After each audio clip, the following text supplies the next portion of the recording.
Olá, pessoal! Hoje eu vou falar com você sobre o romance A Falência, da escritora carioca Júlia Lopes de Almeida, publicado em 1901.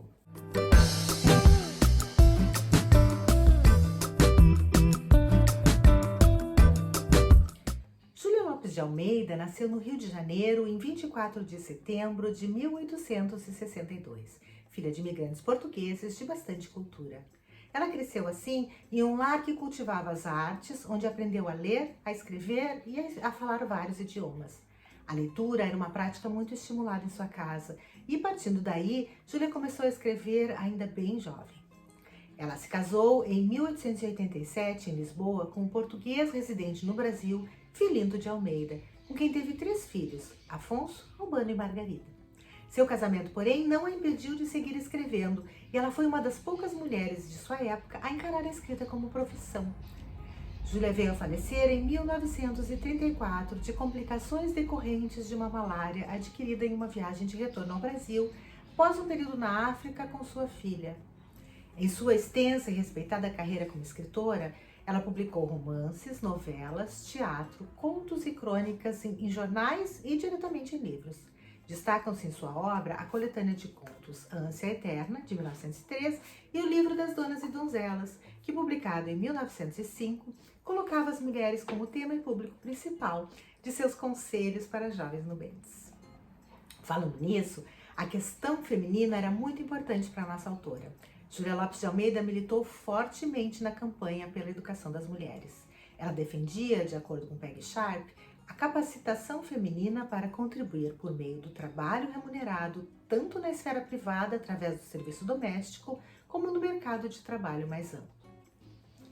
Ainda assim, apesar de integrar o grupo que fundou a Academia Brasileira de Letras, seu nome foi vetado quando se decidiu que a ABL seria exclusivamente masculina.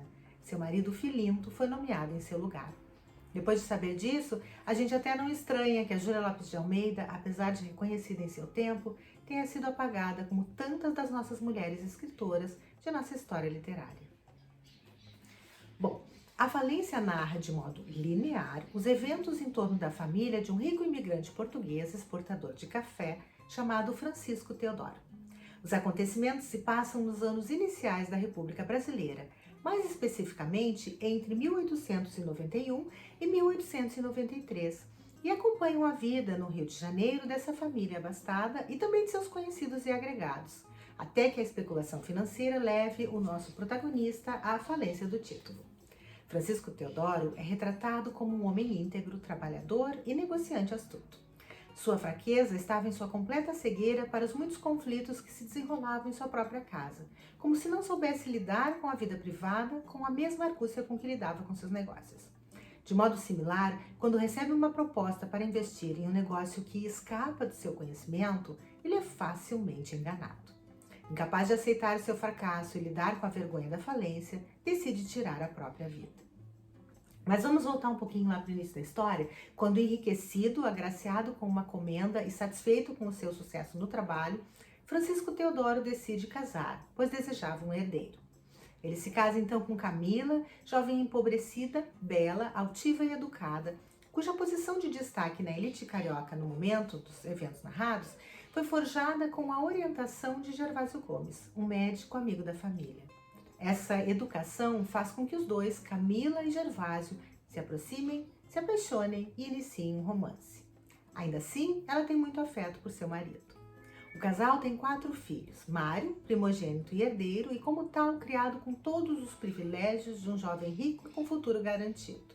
Também por isso, acaba se tornando vaidoso, indolente e mulherengo, o oposto de seu pai, com quem possui uma relação bastante difícil. Ao final, Mário se casa com Paquita, moça rica, irmã de uma baronesa, e termina dependente da fortuna da mulher. A segunda filha é Ruth, adolescente curiosa que estuda violino e possui grande talento. É a personagem que demonstra maior empatia pelas figuras dependentes que orbitam sua esfera familiar, como a prima Nina e a criada de suas tias Sancha. Ao final, Ruth dará aula de violino como forma de ajudar financeiramente a família empobrecida. Depois dela, as gêmeas Lia e Raquel, ainda crianças quando se passa a história. Também moram na casa Noca, criada mulata, conhecedora dos segredos dos Teodoros, e Nina, filha natural do irmão de Camila e apaixonada pelo primo Mário. Ambas permanecem ao lado das mulheres da família após a derrocada.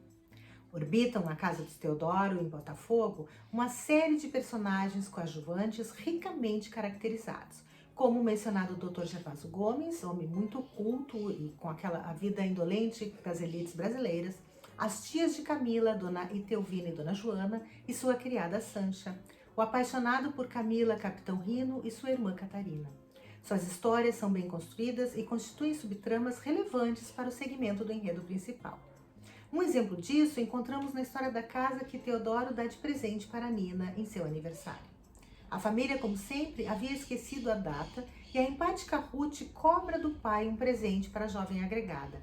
Ele então decide dar à moça uma de suas casas, localizada no subúrbio, em Inhaúma, para que ela tenha uma renda de aluguel. Isso ocorre no mesmo capítulo em que Inocêncio Braga, um jovem português que frequentava o armazém de Teodoro, faz a proposta de investimento que levará o nosso protagonista à bancarrota. Estamos no capítulo 12, metade do romance, que possui 25 capítulos no total.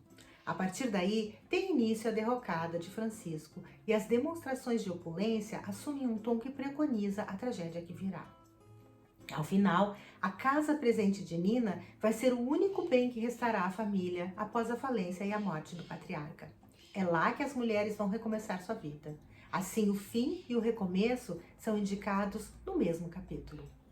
A gente percebe então como Júlia Lopes de Almeida mantém o controle de sua narrativa, amarrando as pequenas histórias ao todo, de modo a constituir um conjunto coeso de acontecimentos. Mais do que isso, se percebe como a autora retrata a sua época no universo ficcional desenvolvido.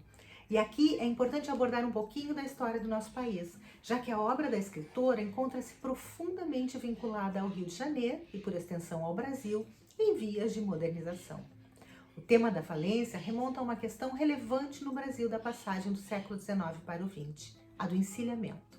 O encilhamento foi uma política econômica implantada no início do governo Deodoro da Fonseca, que visava a injeção de dinheiro na economia com vistas ao incentivo à industrialização. O programa levou a uma especulação desenfreada.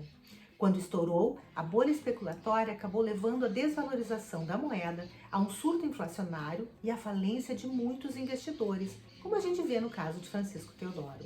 Ele mesmo trata este quadro em Discurso Indireto Livre. A especulação, a fraude, a ganância, a traição e a mentira iriam roendo e corrompendo fortunas e caracteres. Enganados e enganadores seriam todos engolidos conjuntamente pela outra falência, de que a sua era uma das precursoras. Existe ainda um outro tema que atravessa a obra, o do adultério. E, em especial, a diferença social entre o adultério feminino e o masculino. Há vários exemplos de adultério no romance. O próprio Teodoro fora infiel a Camila, embora o principal mesmo seja o da esposa do protagonista com o Dr. Gervásio Gomes. Mas também há o caso de Rino e Catarina, cujo pai matou a mãe adúltera e foi absolvido pela tese da defesa da honra. Isso deixou uma marca em seus filhos, especialmente Catarina, cuja posição é firme na defesa da emancipação feminina.